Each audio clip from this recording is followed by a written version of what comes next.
Samuel கர்த்தருடைய தீர்க்கதரிசி. Samuel வளர்ந்தான். கர்த்தர் அவனுடனே கூட இருந்தார். அவர் தம்முடைய எல்லா வார்த்தைகளிலும் ஒன்றையாகிலும் தரையிலே விழுந்து போக விடவில்லை. சாமுவேல் கர்த்தருடைய தீர்க்கதரிசிதான் என்று தான் முதல் பெயர்சபா மட்டுமுள்ள சகல இஸ்ரவேலருக்கும் விளங்கினது. கர்த்தர் பின்னும் சீலோவிலே தரிசனம் தந்தருளினார். கர்த்தர் சீலோவிலே தம்முடைய வார்த்தையினாலே சாமுவேலுக்கு தம்மை வெளிப்படுத்தினார். கர்த்தர் சாமுவேலுக்கு தம்மை வெளிப்படுத்தி இருக்கிறார். கர்த்தருடைய வார்த்தை சாமுவேலுக்கு வெளிப்படுத்தப்பட்டிருக்கிறது. அவருக்கு கர்த்தருடைய தரிசனமும் வெளிப்பாடுகளும் அதிகமாய் கிடைக்கிறது. சாமுவேலுக்கு கர்த்தருடைய கண்களில் கிருபை கிடைத்திருக்கிறது. சாமுவேல் கர்த்தரை கனம் பண்ணுகிறார். கர்த்தரும் சாமுவேலை கனம் பண்ணி உயர்த்துகிறார். சாமுவேல் வளர்ந்தான். கர்த்தர் அவனுடனே கூட இருந்தார். அவர் தம்முடைய எல்லா வார்த்தைகளிலும் ஒன்றையாகிலும் தரையிலே விழுந்து போக விடவில்லை. நியாயாதிபதிகள் 3:19. சாமுவேலின் ஜீவிய சரித்திர சம்பவங்களை பற்றி பரிசுத்த வேதாகமத்தில் சொல்லப்பட்டிருக்கிறது.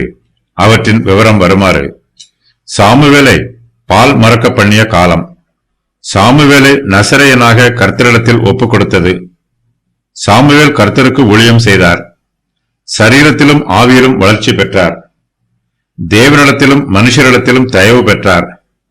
கர்த்தருடைய தீர்க்கதரிசியானவர். இஸ்ரவேல் புத்திரர் அனைவரும் சாமுவேலை கர்த்தருடைய மெய்யான தீர்க்கதரிசி என்று அங்கீகாரம் பண்ணினார்கள்.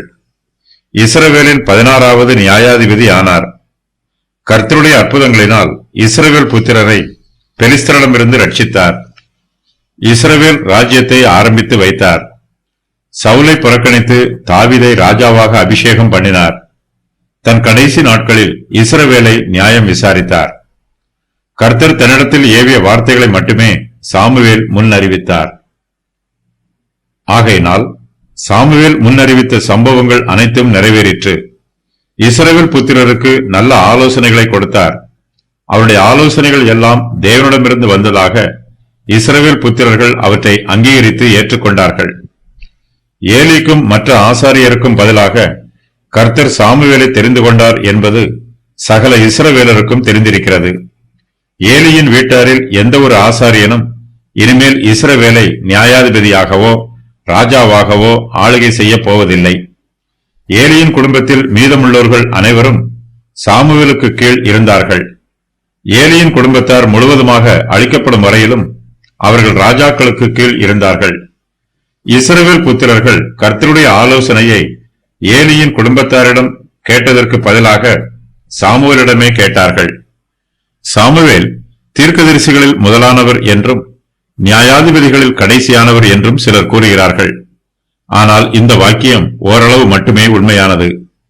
ஏனெனில் சாமுவேலைப் போல வேறொரு தீர்க்கதரிசியோ நியாயாதிபதியோ இஸ்ரவேல் தேசத்தில் எழும்பினதில்லை. மிரியாம், தெபோராள் ஆகியோரைப் போல சாமுவேலின் தாயாராகிய அன்னாள் ஒரு தீர்க்கதரிசினியாக இருந்தாள். கர்த்தர் சாமுவேலுக்கு தம்மை பற்றிய அதிகமான வெளிப்பாடுகளை கொடுக்கிறார். கர்த்தர் பின்னும் சீலோவிலே சாமுவேலுக்கு தரிசனம் தந்தருளுகிறார். கர்த்தர் சீலோவிலே தம்முடைய வார்த்தையினாலே சாமுவேலுக்கு தம்மை வெளிப்படுத்துகிறார்.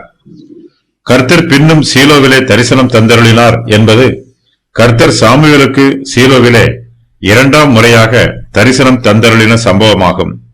இதை பற்றி வேதாகமத்தில் அதிகமாக கூறப்படவில்லை.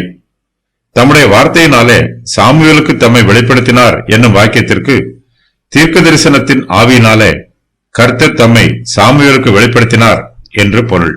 சாமுவேல் கர்த்தருடைய வார்த்தைகளை ஜனங்களுக்கு தீர்க்க தரிசனமாய் சொல்லுகிறார். சாமுவேல் மூலமாய் சொல்லப்பட்ட கர்த்தருடைய வார்த்தைகள் எல்லாம் நிறைவேறுகிறது. கர்த்தர் தம்முடைய எல்லா வார்த்தைகளிலும் ஒன்றையாகிலும் தரையிலே விழுந்து போக விடவில்லை. சாமுவேல் கர்த்தருடைய தீர்க்கதரிசி. கர்த்தர் தம்முடைய வார்த்தைகளை அற்புதங்களினாலும் அடையாளங்களினாலும் உறுதி பண்ணுகிறார். சாமுவேல் மூலமாக சொல்லப்பட்ட தீர்க்க தரிசன வாக்கியங்கள் எல்லாம் ஏற்ற காலங்களிலே நிறைவேறுகிறது.